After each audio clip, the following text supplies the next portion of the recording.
Tem gente que nasce com uma coisa dentro que o mundo tenta enterrar. Com 7 anos, ele já tinha 200 animais em casa. Já tive jacaré, jaguatirica. Jacaré, jaguatirica, araras, voando pelo bairro. A vida foi exigindo outras coisas dele. Virou executivo, virou diretor, tornou-se responsável por uma multinacional inteira. Mas, em cada cidade do mundo que ele pousava, antes de qualquer reunião, ele pesquisava qual criatório ou zoológico ficava perto do hotel. Sim, eu viajava a negócios e eu pesquisava antes qual zoológico que tinha, qual criatório que tinha. Quando a corrupção derrubou tudo que ele havia construído, quando demitiu todo mundo, fechou as portas e ficou de mãos vazias. Ele não procurou outro emprego. Ele finalmente foi atrás do que nunca deveria ter largado. Virou veterinário de aves, voltou para uma fazenda que estava tomada pelo mato há 8 anos e hoje, entre araras resgatadas, papagaios que o mundo descartou e algumas das galinhas balões mais selecionadas de Minas Gerais, ele cuida do que sempre amou. E hoje você vai conhecer essa história. Cada vida tem luta, tem sonho e suor. E onde o interior chamar, nós vamos pra ver, ouvir e contar. Tem verdade no aperto da mão, tem raiz pulsando em cada coração. Felipe, antes de falar aqui de galinha, de propriedade, de quanto que você tem aqui, me conta por que um mineiro de Ipatinga, né, que já morou em Belo Horizonte, Rio de Janeiro, viajou o mundo, como é que foi aquela história lá atrás que você criava mais de 200 animais em casa? Sempre gostei muito de animais. Meu pai e minha mãe satisfaziam ali minhas vontades em relação aos animais. A gente morava numa casa muito grande. Desde pequenininho eu sempre tive muitos animais, né? Com coisa de 7 anos de idade eu já tinha mais de 200 animais em casa. Que isso? Era o que você tinha? Eu já tive jacaré, jaguatirica. Outro momento da evolução da humanidade em relação a bicho, conservação e esse tipo de coisa, né? E naquela época era mais normal isso, né? Então tinha realmente muito bicho dentro de casa, vários tipos de macacos, araras soltas pelo bairro, realmente muito bicho. E a maior parte da minha vida eu sempre tive muitos animais, né? Sempre tive essa paixão por animais e, mais do que isso, um desejo de compreender sobre o comportamento deles. Eu queria me aproximar sem que eles me entendessem como uma ameaça. Sim. Então isso sempre foi um desafio, conseguir me aproximar de forma que eles aceitassem a minha aproximação, né? E assim fui construindo a minha história com os animais. Isso aí você queria entender ali como é que era o manejo, se eles aceitavam um alimento X ou Y. E era que vocês moravam em sítio, casa? Eu morava numa casa grande no bairro São Bento, em Belo Horizonte. E à medida que eu fui crescendo, depois de garoto, jovem e adulto, sempre realizei muitos cursos na área de animais, né? Há 20 anos atrás eu me formei jurado de carcaças bovinas, né? 20 anos atrás. Então, assim, eu viajava a negócios para um país ou outro e eu pesquisava antes qual zoológico que tinha, qual criatório que tinha. Nas horas vagas eu ia para criatório, eu ia para o zoológico. Sempre foi a minha vocação estar perto de animais e cuidar de animais. Mas você não era veterinário ainda? Ainda não. Vocês tinham uma outra profissão, você mexia com o quê? Eu me tornei diretor comercial para a América Latina da segunda maior multinacional da área de petróleo do mundo. Olha só. Tinha uma carreira de sucesso, estava muito bem lá, mas em determinado momento eu decidi seguir meu coração e seguir minha vocação maior, que era cuidar de animais, né? E aí, Felipe, quando que você decidiu assim, você falou assim, rapaz, eu não quero mexer com esse negócio de petróleo mais não, eu quero seguir aqui a minha vida do meu sonho, que era lá de trás, lá de animais. Porque eu acho que tudo que a gente tem na infância vai refletir quando a gente é adulto, né? Tudo que você vivenciou ali, você vai ter lá no fundo do coração, naquele restício ali, e vai te sentir uma vontade de talvez viver aquilo de novo. Principalmente depois que você já está com a situação um pouco mais tranquila, já passou pelas experiências, e o seu caso não foi diferente, né? Então, Rodrigo, eu acho que eu nunca contei isso a público, né? e eu trabalhava com uma multinacional americana, eu era chefe aqui no Brasil, a gente tinha 3 fábricas no Brasil, né? A gente não fazia corrupção, e a empresa americana, nos Estados Unidos, fez corrupção, vai preso mesmo, qualquer pessoa que seja, pode ter o dinheiro que for, que prende, né? Uhum. E na época a gente estava vivendo aquela fase aqui no Brasil de mensalão, petrolão, né? E a gente vendia e ganhava concorrências por preço e qualidade e não recebia o pedido de compra. Olha só. Ganhava, saiu o resultado oficial, vocês foram os vencedores, por preço, por qualidade, enfim, né? E a gente não recebia o pedido. E depois a gente ficava sabendo que não recebeu o pedido porque o segundo colocado, terceiro colocado pagou propina, né? Ou tinha lá um amigo lá dentro. Isso foi deixando a gente muito chateado, né? Nós construímos uma fábrica no Brasil que era a melhor fábrica do mundo, não tinha nada parecido no Brasil. A fábrica ficou pronta, a fábrica começou a rodar, a gente começou a vender e o maior comprador no Brasil não comprava. E lá atrás falaram, olha, constrói fábrica no Brasil que a gente precisa de você, a gente precisa de concorrente, a gente precisa, né, incentivar essa indústria aqui no Brasil. Nós fizemos a fábrica e não compravam, né? Não iam fazer auditoria da fábrica, a gente estava exportando para outros países, mas o principal comprador no Brasil não comprava. Isso foi nos chateando bastante, a gente fez a fábrica no Brasil por conta dessa empresa e eles não compravam, né? No final das contas, o chefe virou e falou, olha, demite todo mundo, fecha a porta, estamos indo embora do Brasil. Eu demiti todo mundo, fechamos a fábrica e aí nesse momento eu falei, quero mexer com isso mais não, né? Vou mexer com outra coisa. Você Vou poderia mexer muito com bem, outra você coisa. poderia muito bem passar para outra empresa. Poderia ter passado para outra empresa da área de petróleo, teria portas abertas. Eu poderia ter continuado na empresa, porque em nenhum momento eles me mandaram embora, nem nada. Eu queria que eu continuasse na empresa, né? Mas eu decidi sair porque falei, cansei desse negócio. E aí fui realmente seguir minha vocação maior, que é cuidar de animais. Bom entender e conhecer um pouquinho também da propriedade aqui do Felipe, pra vocês verem como é que funcionou aqui o início dele também.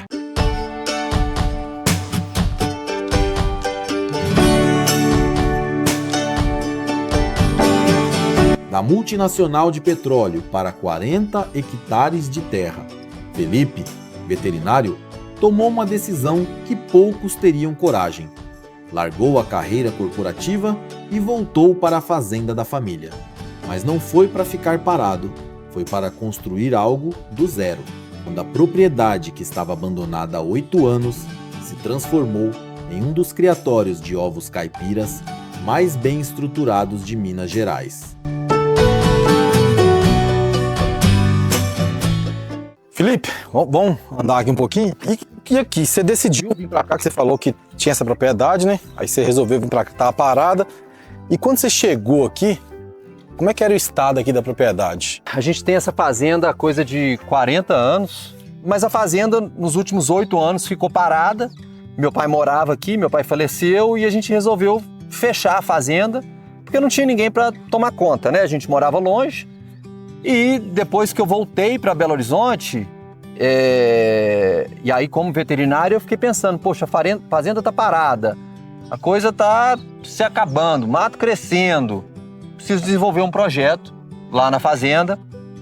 E aí foi natural a criação de galinhas, e aí eu optei pela criação de galinhas em sistema caipira, porque prezo muito pela questão do bem-estar, pela qualidade do produto também, né? Então a gente tem aí essas áreas enormes de piquete, com muito pasto, vários tipos de capinhos, né? Para prover realmente, por um lado, o bem-estar animal e, por outro lado, qualidade nutricional desses ovos. Então vamos conhecer de perto essas poedeiras, conhecer de perto esse galpão, para entender como é que é toda a estrutura e o manejo aqui do Felipe. Vamos lá.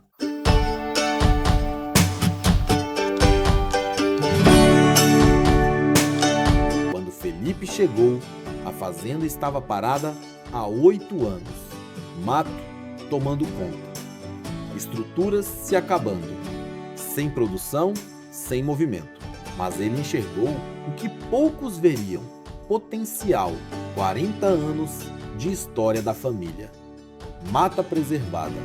Beleza natural. E uma pergunta. Como transformar isso em um negócio rentável, sem destruir o que já existe? A resposta veio naturalmente: criação de galinhas em sistema caipira. Não gaiolas, não confinamento, não industrialização, piquetes enormes, forragem de verdade, bem-estar animal acima de tudo. E aqui entra o diferencial de Felipe. Ele não é só criador, ele é veterinário. Entende de comportamento animal, de nutrição, de saúde preventiva e aplica esse conhecimento todos os dias no manejo. Felipe, a gente está colocando a ração aqui agora e a gente observa que as aves, a maioria nem entraram para comer, elas não estão desesperadas para comer. Isso tem um motivo? Tem sim. É perceptível, né? A maioria está lá fora e elas estão se beneficiando do que elas encontram no piquete, né? Das gramíneas, das sementes, de uma frutinha, um inseto ou outro que elas encontram, né? Se não houvesse a área de piquete, elas estariam aqui num desespero, num estresse absurdo, todas amontoadas na vasilha de comida, né? E a gente está colocando a ração e olha como é que elas estão lá fora, tranquilas, plenas, né? Com bem-estar, com saúde, equilíbrio emocional, né? Ficam realmente muito bem quando a gente provê uma área de piquete com forragem, né? E Felipe, qual a quantidade de aves que você tem aqui hoje, por exemplo, nesse piquete, quantidade total? Nesse galpão, que eu chamo de galpão 3, são 600 franguinhas de 3 raças diferentes, né? Quais as raças que você trabalha aqui? Aqui eu tenho Novogen Brown, eu tenho Novogen Blue e eu tenho Novogen Tinted. Cada uma bota um ovo de uma cor e é interessante que na hora da montagem das cartelas, dos pentes, né? Eu mesclo e aí você tem pentes coloridos com ovos coloridos, né? A gente tem algumas raças que botam ovos coloridos, mas de produtividade menor. Então eu prefiro trabalhar com raças, com linhagens que têm uma altíssima produtividade e aí na hora de formar os pentes eu coloco, né, os ovos de raças diferentes para dar aquela beleza ali, aquele colorido ali na dúzia de ovos ou no pente, né?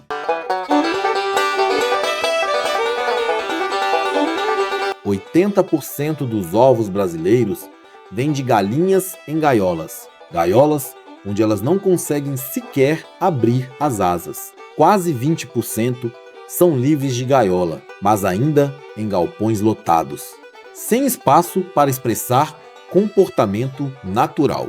Aqui é diferente. Aqui as galinhas têm espaço, têm pasto, têm bem-estar real.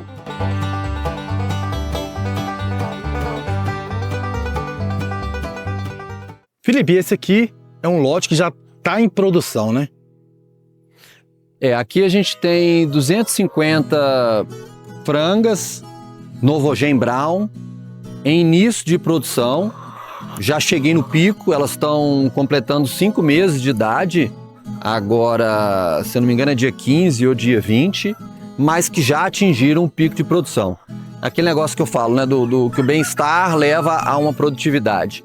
Então, na minha criação, elas têm atingido o pico de produção e o início de produção antes do que os guias de manejo, né, dos próprios fabricantes, né, das empresas de genética estipulam, né?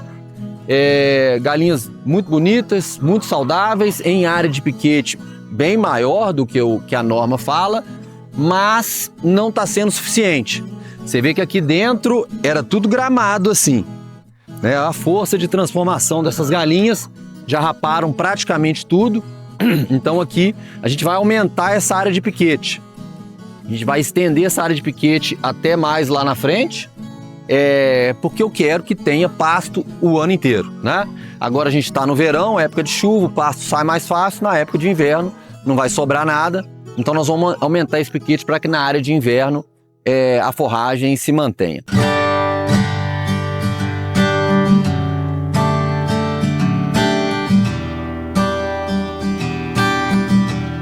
Mas a história do Felipe não cabe só dentro de um galpão. Quem passa a vida inteira entendendo o comportamento dos animais não consegue fechar os olhos para quem precisa. Espalhados pela propriedade, em viveiros construídos com cuidado, vivem animais que chegaram aqui por caminhos diferentes. uns doados por quem não conseguia mais cuidar, outros resgatados da natureza, sem condição para voltar para ela. Cada um com a sua história, cada um encontrando aqui um lugar para viver com dignidade.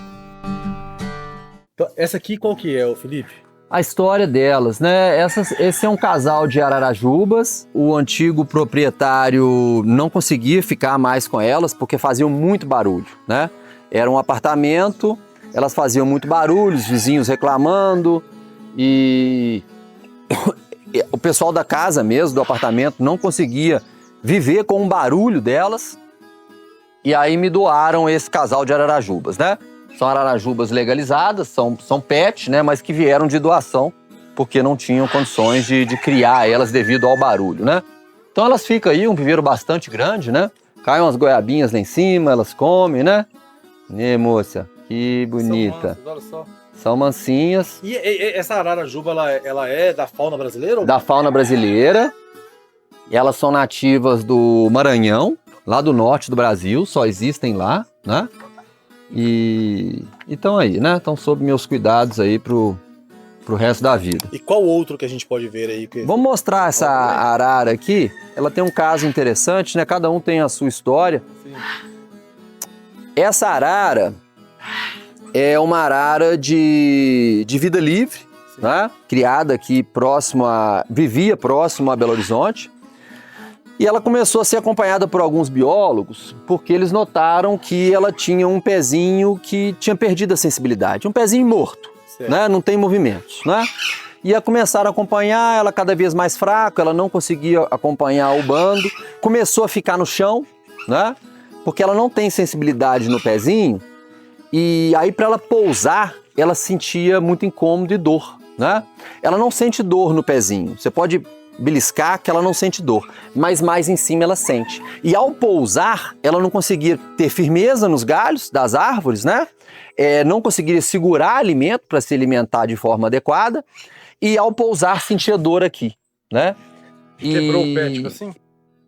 Não tá fraturado, foi algum rompimento de ligamento, né? E perdeu essa sensibilidade. Então ela não tinha condições mais de viver em natureza. Os biólogos começaram a cuidar dela, né? Mas a gente trouxe ela para cá, porque aqui a gente tem um viveiro de 6 metros por 4 metros de largura, bastante alto, né? E aqui agora é a casa dela, né? E o próximo animal aqui é o quê? É um papagaio? A gente tem uns papagaios aqui, né? Eles têm a história deles também. Aquele papagaio lá em cima vivia com uma família lá no Rio de Janeiro. Mas é um papagaio muito estressado, estava tendo uma série de problemas comportamentais devido ao ambiente muito estressante onde ele vivia, né? Às vezes eles ficam naquelas gaiolinhas ali, né, Felipe? Pequenininha, né? Fica. Às vezes fica numa gaiolinha até bem menor do que isso, né? Mas naquele caso específico, na casa tinham 3 cachorros que rodeavam o viveiro 24 horas por dia e ficavam latindo, tentando pegar o papagaio, né? Aquele papagaio lá. Os familiares que viviam naquela casa gritavam com o papagaio, batiam na gaiola, era um papagaio muito bravo. E quanto mais ele expressava a sua agressividade, mais o pessoal batia no papagaio, né? Aí era um ciclo sem fim. Um ciclo sem fim. Uma dessas moradoras, então, entrou em contato comigo para me fazer a doação desse papagaio. Um papagaio legalizado também, né? Mas ela reconheceu que na casa dela, sem chance, passava muito ônibus na porta, um barulho, não tinha um ambiente adequado. Então ele chegou e hoje está muito bem. E aí aqui nós temos também maritaca, né? Ou não? Maritaca, a gente tem várias maritacas, o que a gente mais recebe aqui são maritacas, essas maritacas comuns, né? São os animais muito retirados de ninhos. Essa maritaca aqui foi retirada do ninho, cortaram a asa dela, o pessoal se arrependeu, trouxe ela de volta, já está comigo há 6 meses e ainda não voa de forma adequada. Né? Ela faz voos pequenos, por isso às vezes a gente até tem uns viveirinhos menores dentro para usar para escalar. Esse é um casal de Ararajubas que viviam numa casa, faziam muito barulho, vocalizam muito, né? Essa espécie é uma espécie que faz muito barulho, grita bastante e as pessoas não estavam tendo condições de mantê-las mais devido ao barulho que faziam, né? Engraçado que aqui não tá fazendo barulho tanto, né? Aqui não, a gente tá num ambiente de natureza, um ambiente aberto também, então assim, pode gritar à vontade que não incomoda. Então elas, na verdade, acho que elas estavam gritando de desespero. Gritando de estresse.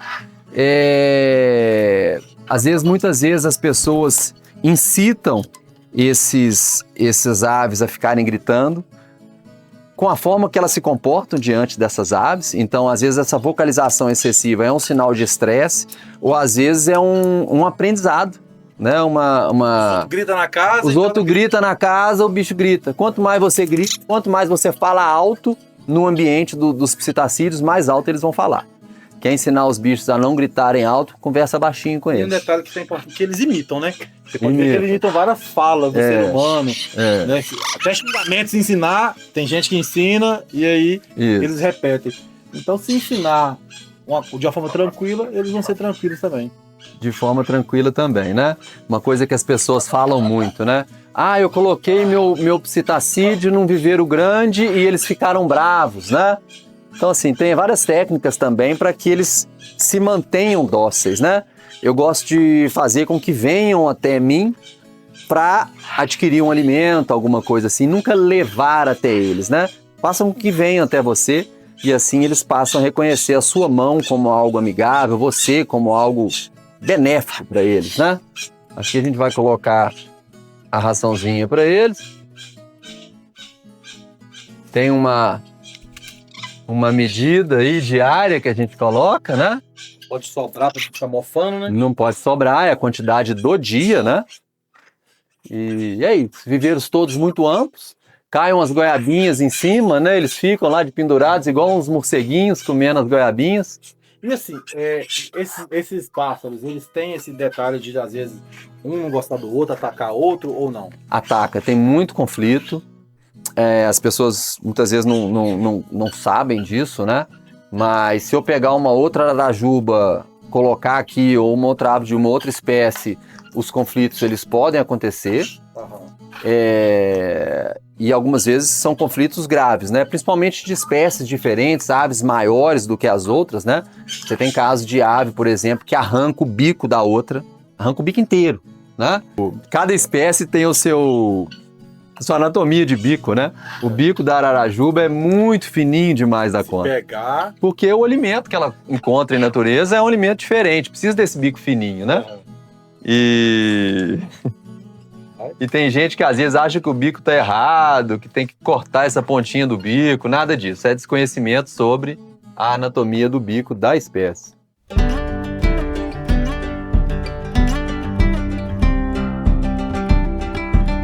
Essa sensibilidade com o animal, esse olhar que observa antes de agir, foi o mesmo que trouxe Felipe dentro das baias da galinha balão. 2 anos atrás, enquanto ainda montava a estrutura das poedeiras, ele se deparou com a raça que nunca mais saiu da cabeça. Começou devagar, adquiriu animais de criadores de Minas, ovos da Bahia e foi lote a lote ficando só com os melhores. De cada 100 pintinhos que nasciam, 2 ou 3 eram dignos de continuar na seleção. Era uma peneira rigorosa. A mesma rigorosidade que hoje aparece quando você olha para essas galinhas. Felipe, mas um sítio aqui não é só galinha poedeira, aves ornamentais ali, não, né? Você tem outra raça de galinha aqui também, né? Eu crio também a balão, trabalho que eu comecei há 2 anos atrás. Adquiri algumas aves de criadores aqui de Minas, adquiri ovos da Bahia também, né? Sim. E comecei meu processo de seleção. No começo eu produzia cerca de 100 pintinhos por mês. E nesse começo, às vezes, nascem uns bichos que não são muito bons, né? Eu vendia até como caipira mesmo. E ia ficando com os melhores, né? Um processo, uma peneira que eu falo rigorosa. De cada 100 pintinhos que eu produzia por mês, eu ficava com 2, 3. Isso, olha só que interessante. Esse trabalho de seleção, né, é o que diferencia aves que a gente fala de valor agregado mais alto, aves de genética de outros tipos de ave, né? Porque na galinha poedeira, para você faz isso? Você seleciona de 100, 2, 3? Não, a gente tudo que vem, tudo é uniforme, né? E pronto. Já é uma linhagem, uma raça já selecionada já pelas empresas de genética, as multinacionais, né? E no caso da balão é para começar uma raça nova. Quer ver? Mesmo dentro de um processo de seleção ainda nasce uma outra ruim. Vai pegando lá, que eu vou conversando com o pessoal aqui enquanto isso, ele vai mostrar para vocês o que é as aves. ela é uma raça que era criada lá nos terreiros, né, para o pessoal consumir e tudo mais. E aí descobriram-se essa raça e começaram a identificar que ela era uma ave bonita, muito grande, né, Felipe? Olha só o tamanho. Isso aqui é o quê? Um galo já de 3 anos. Esses são os frangos de 5 meses. Aqui nessa baia eu tenho 5 frangos que já foram selecionados para futuros reprodutores. Seu aqui, vai virar? Meu, o pessoal fica doido querendo comprar, não vendo, né? Você vê que 0 espora. Tem nada de espora. 0. Né? E são animais que já estão próximos aí de 5 quilos já. Certamente 4,5 kg tem, porque eu pesei uns 15, 20 dias atrás, já estava com esse peso, né? Sim. E animais realmente muito grandes. Já fruto desse programa de seleção rigoroso que a gente faz, né? A gente vê aqui a crista, que tá bem pequenininha, a barbela que tá bem pequenininha, que é de ave jovem, né? Isso. E essa ave aqui, o que é o mercado dela? Aqui é genética, né? A gente vende para criadores, para gente que quer um animal diferenciado, para gente que quer entrar na criação e já quer entrar Adiantado. da forma certa, adiantada, né? Eu, por exemplo, no começo, igual eu falei, eu produzia 100 pintinhos por mês. Se eu pudesse voltar atrás, eu não teria feito isso. É por quê? Porque o balão ruim come igual o balão bom. Então, às vezes, você fica com um número muito grande de aves, 200 aves, 300 aves, e um gasto muito grande. Então, eu diminuí muito meu número de animais em relação ao que eu já tive, né? Hoje eu tô com 100 e poucos balão, e no passado eu já tive 200, mais de 200, né? Mas um gasto muito grande, porque um animal grande come muito também, né? Sim. Uma franguinha poedeira come 120 gramas por dia. E uma dessa aqui? Facilmente 200 a 250 gramas por dia, né? Então é caro manter. Justifica se você tiver animais de excelente qualidade, né? Dentro do padrão racial. E ter mercado para também distribuir essas aves. Porque não adianta nada você encher aqui de galinha e galo e aí ficar aqui abatendo para consumir. Graças a Deus o pessoal vem conhecendo o trabalho, o pessoal aqui da região já me conhece e faz as comparações, né? Às vezes vê aí o pessoal vendendo franguinhos de 5 meses, aí o pessoal vem aqui, compara e fala, não é possível. Que esse tem 5 meses, né? 5 meses, às vezes com o dobro do tamanho e do peso de 5 meses que o pessoal vê aí fora. Nossa, turma, pra vocês terem ideia, aqui dá pra ver, ó, ele de tamanho inteiro, ó. E de novo, né, gente, ó, nada de espora. E as características da ave, olha só, são aves grandes, aves que aceitam esse tratamento caipira, que a ave fica solta e, da mesma forma, ela choca, da mesma forma, ela passa essa genética aqui de ave grande e as cores, rústica, e as cores dela são cores cada uma mais bonita que a Mais outra. variado. Vamos soltar esse galo aqui? Vamos soltando, eu vou buscando mais. Vamos pegando outro lá para vocês verem. Olha só, super galo. E aí, Felipe, tá, essa ave aqui, por exemplo, ela é um frangão, tá novo. Qual é a idade que você já começa a separar e já colocar com outras aves? Você espera mais quanto tempo? Normalmente, assim, esse lote tá uniforme, eles estão em harmonia, né? Não coloco mais nenhuma ave aqui dentro e nem tiro para outro lugar. Sim. Se tirar, vai atrapalhar o crescimento. Então, assim, eles vêm ganhando peso. Se você tira uma ave dessa e leva para outra baia, ela vai parar de ganhar peso ou vai diminuir esse crescimento. Se você coloca uma outra ave aqui também, essa ave que entrar aqui, ela vai ficar muito estressada, né? Vai ser muito assediada, vai atrapalhar o crescimento dela. Então, quanto menos mexer, melhor. Piquete é grande, tenho 5 frangos aqui selecionados, eles vão ficar até uma idade 9 meses, 10 meses, quando eu vou começar a utilizá-los para reprodução. Então 9 para 10 meses vai para a baia para poder... 9 para 10 meses, aí já vai para a baia com frangas, também dessa idade, para a gente começar o trabalho de reprodução.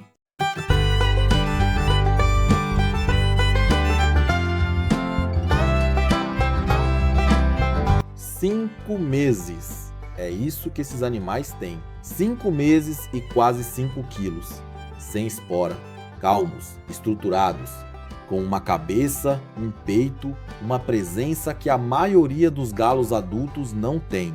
O Felipe não vende nenhum desses 5, nem quando o pessoal enfia dinheiro no bolso dele querendo comprar.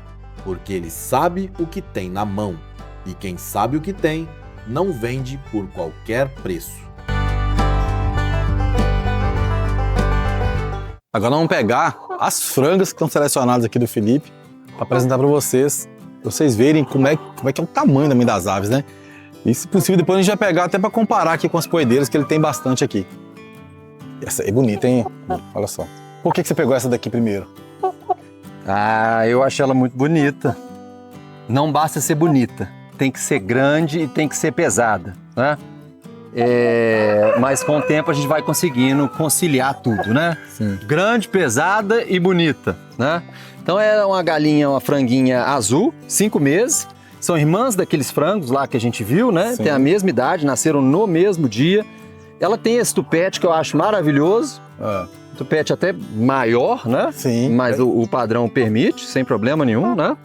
E muito novinha, realmente muito bonita. Aqui nessa baia eu tenho 21 frangas selecionadas, vão ser futuras matrizes. E por enquanto tem todas as cores aqui. Não quero misturar, porque mudar de lugar, porque vai atrapalhar o desenvolvimento. Mudou de ambiente, atrapalha o desenvolvimento. Então é até uma dica importante para vocês que estão vendo aí, ó, quem cria, às vezes, né, cria de um jeito diferente, e aí minha ave não cresce, não desenvolve, e tem problemas, etc. Então olha só, o Felipe, que é médico veterinário, tá dando um ouro aqui de dica para vocês. Colocou no lugar, deixa ali, é igual lote de poedeira. Não muda, porque mudou, deu merda.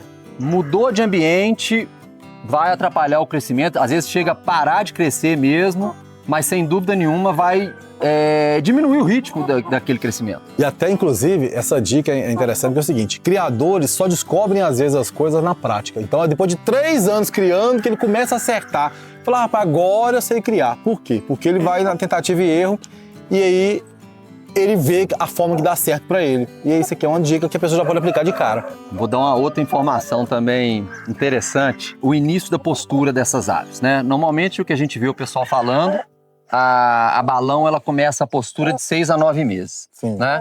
Na minha seleção, eu quero animais bonitos, pesados, grandes e Precoce. produtivos. Porque a pessoa quer ela ter um bicho bonito em casa, mas ela quer muitas vezes Produzir bem. ganhar o dinheiro também. Com certeza.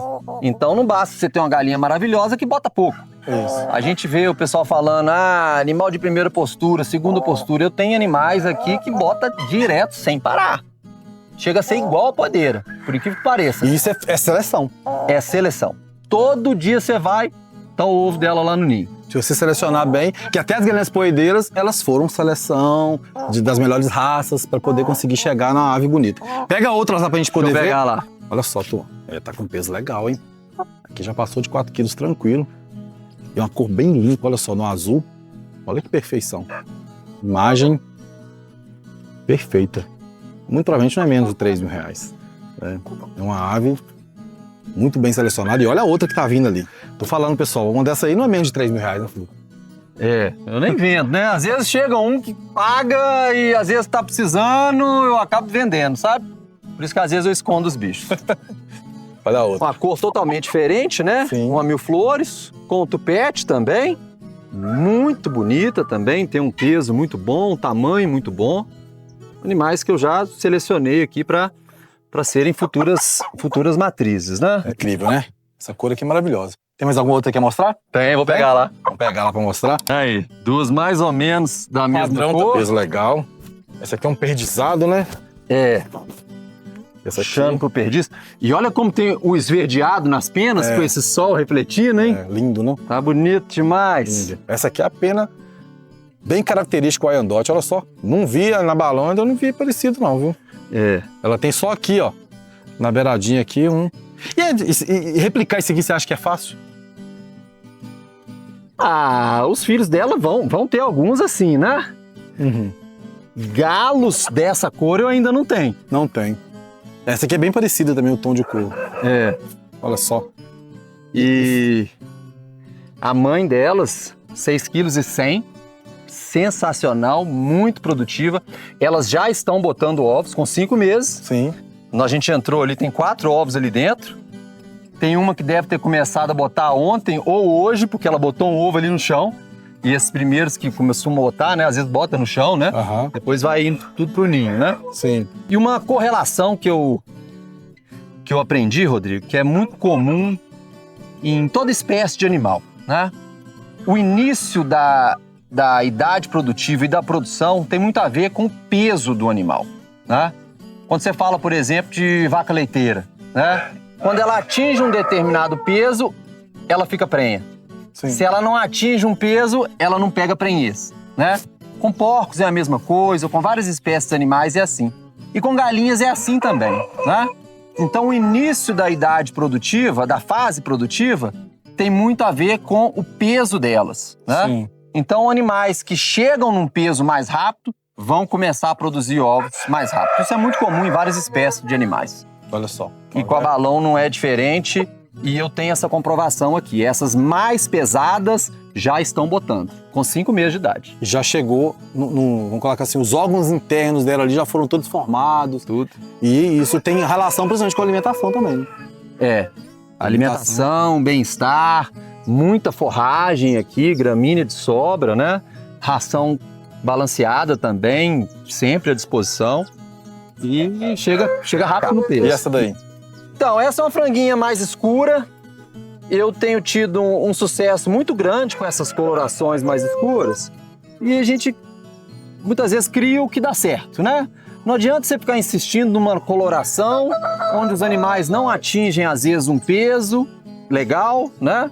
E essas escurinhas, elas têm se mostrado pesadas, né? Muito produtivas. Eu acho que é essa aqui que produziu o ovo cinza. Porque as irmãs mais velhas dela botam ovo cinza e botam ovo todo dia. Que é um ovo bem bonito, inclusive. Nós vamos mostrar depois o ovo. Nós vamos mostrar elas lá, né? Vamos mostrar as matrizes e o reprodutor aí. E mostrar os ovos também para vocês.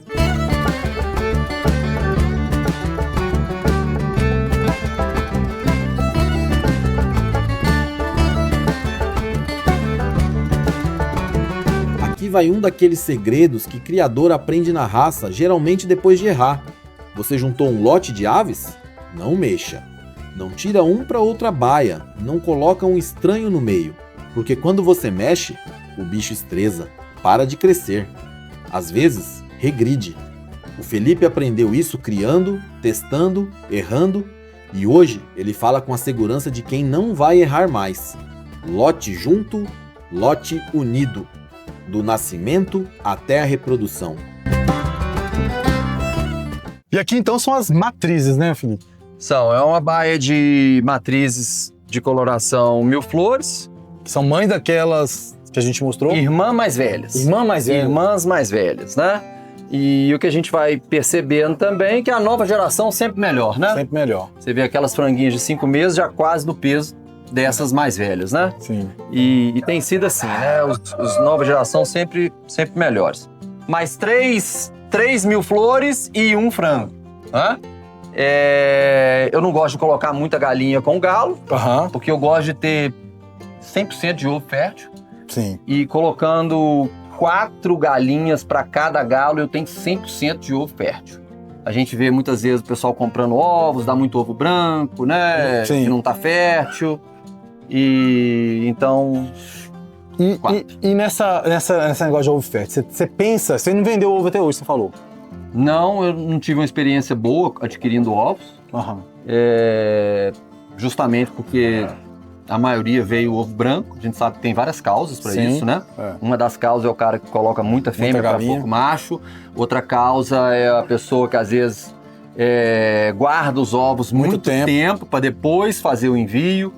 Ou mexe demais, diferença de temperatura, né? Sim. Então tem que ter um cuidado grande, né? Você pensa agora em vender?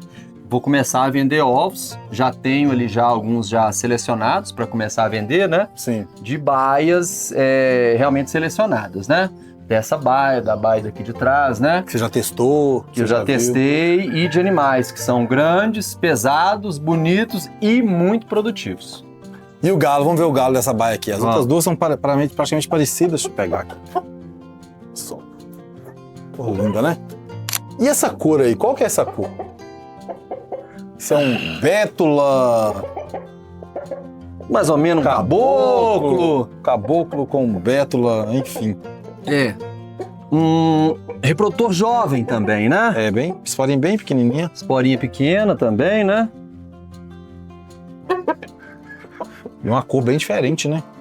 Você padronizou aqui um tom de cor aqui, né? Eu tenho tido um sucesso grande com animais dessa coloração mais escura, né? Realmente o tamanho deles e peso fica acima dos animais de outras cores, no caso da minha seleção, né? Sim. Então, o time que tá ganhando não mexe, né? E olha que cor maravilhosa. E essa, aqui você tá tendo o quê? 2 baias hoje, que são baias principais suas, que você tá tirando?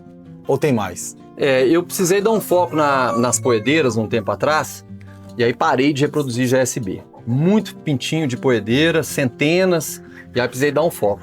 Então tinha separado as fêmeas dos machos de GSB. Eu voltei a juntar, tem coisa de uns 30 dias, né?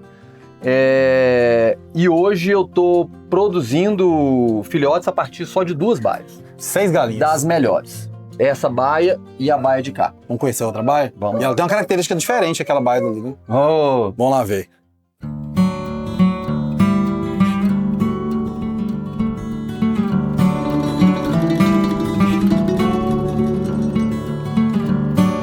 Duas baias, 6 galinhas, escolhidas entre as melhores que ele já criou. E olha o que essas galinhas produzem, um ovo que você não esquece quando vê. Cinza, quase metálico. 3 irmãs, mesma mãe, mesmo pai, botando um ovo por dia cada uma. 30 ovos em 10 dias.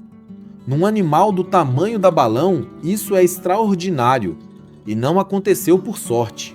Aconteceu porque o Felipe selecionou as mães mais produtivas que ele tinha e as filhas herdaram isso. E aqui tem uma característica que já vou mostrar de cara. Olha só a cor dos ovos das 3 galinhas. Você selecionou isso? Como é que foi? eu selecionei matrizes produtivas para a produção de minhas futuras matrizes, né? Então a mãe delas botava ovo todo dia e elas botam ovo todo dia. Filha da mesma 3 mãe. galinhas, todas irmãs de mesma mãe, mesmo pai. E a mãe bota ovo todo dia, 3 galinhas, 3 ovos. Todo dia você chega aqui tem 3 ovos. E olha a cor do ovo. Esse ovo é que cor? É verde, não? É verde um cinza, né? Cinza, né? Bem diferente. Né? Muito bonito. A cor pra mim não tem tanta importância. Gosto mais da questão da produtividade, né? Mas essa cor, eu te falo que tem gente que pagaria bem por um ovo. Por ter um ovo dessa cor, né? É um ovo muito E bonito. ali tem mais de 30, né? Ali tem mais de 30 ovos dessas mesmas galinhas, né? Aqui com 10 dias eu consigo produzir 30 ovos, É. né? Então, assim, produtividade muito alta. Essa é uma das galinhas aqui da baia, olha só. Uma cor incrível. Facilmente aqui, já pesou 6 quilos? Não, essa ainda não. Tem um mês que eu não peso ela. Mas deve estar com 6 quilos, viu? Muito pesado, chumbo. Vamos pegar a outra aqui, ó, que é bem parecida. Bem parecido. Nossa, chumbo pesado também, pelo amor de Deus. Aquela ali é mais amarronzada, essa puxa um pouquinho mais pro vermelho, talvez. Só. Ah, se ficar carregando muito tempo, cansa Pesado. o braço. E aqui vamos ver a outra, terceira, A outra é mais escurinha. mais escura. Puxando pro preto. Nossa, pesada também, rapaz. Que isso? É um escuro que tem um pouquinho de perdiz no peito, né? Muito pesado. Olha só. Espora pequena também, né? Bem parecido. Todos novos. Que incrível. Sua criação de galinha balão tá incrível. E o pessoal vai ficar doido pelo contato. Vamos passar de uma vez aqui o contato seu, porque o pessoal já vai querer comprar ovo, pintinho, ave, não sei o quê, vende pra mim, eu quero. Como é que é o seu contato? O pessoal me chama ou pelo Instagram, felipe.p.bretas, né, no direct lá, ou me manda o WhatsApp. Apesar da gente estar em Minas Gerais, eu morei 20 anos no Rio de Janeiro, então o código da cidade ainda é 21. Sim. Então meu WhatsApp é 21 97 9174. Pronto. Colocou na tela aí. Agora eu vou mostrar pra você a quantidade de ovo dessas baias aqui.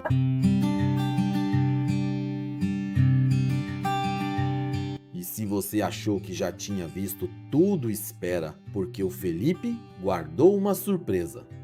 A gente vai ver agora a bandeja de ovos dessas baias.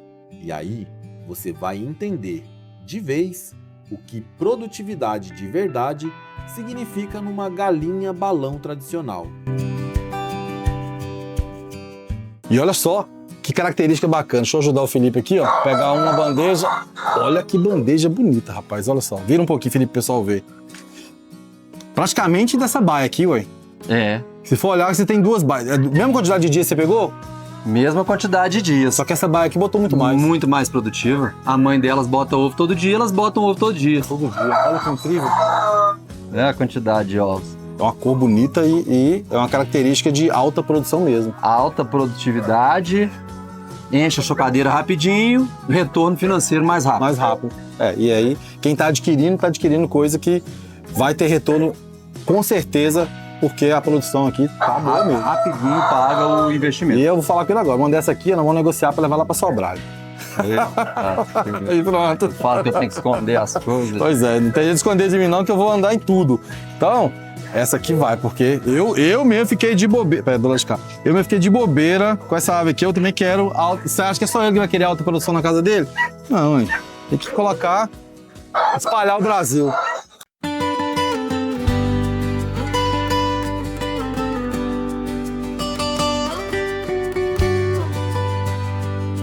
Tem gente que passa a vida inteira tentando descobrir o que veio fazer no mundo.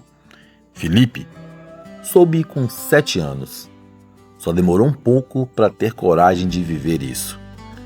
Abriu mão de salário alto, de poder, de um nome no mundo corporativo. Trocou tudo por 40 hectares de terra, por uma fazenda que estava se acabando no mato. E pela certeza silenciosa de que era ali que ele precisava estar. Hoje, quando você vê a arara que aprendeu a confiar de novo, as galinhas que botam ovo todo dia no silêncio da manhã e os viveiros cheios de animais que o mundo tinha descartado, você entende que algumas escolhas não se explicam na lógica. Só se entendem quando você olha nos olhos de alguém que finalmente está no lugar certo. Quem planta coragem pra não desistir, faz da própria história um jeito de seguir. E onde houver um sonho pra honrar, uma boa história pra compartilhar, tem um rumo, uma voz, um chamado, e o sertão nunca fica calado. Na lida, no trecho, eu vou pelas curvas que a vida deixou, mostrando a força de quem nunca para, do homem do campo que vence na raça. Na lida, no trecho, eu tô onde a fé e o trabalho se cruzou. É o Brasil de verdade na estrada, com a alma da roça e a poeira na cara. Se a estrada é cumprida, nós segue também,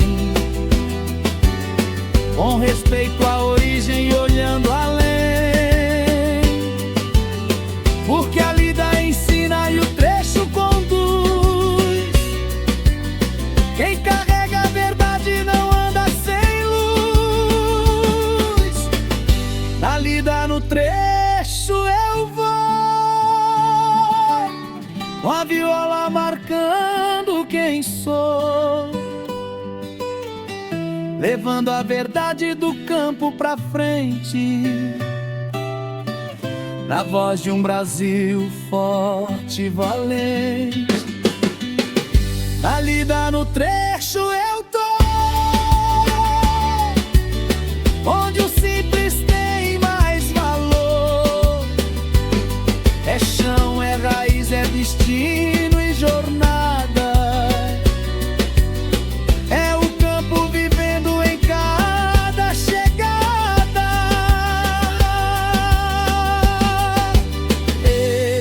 Estrada velha de chão, guarda mais uma história no coração.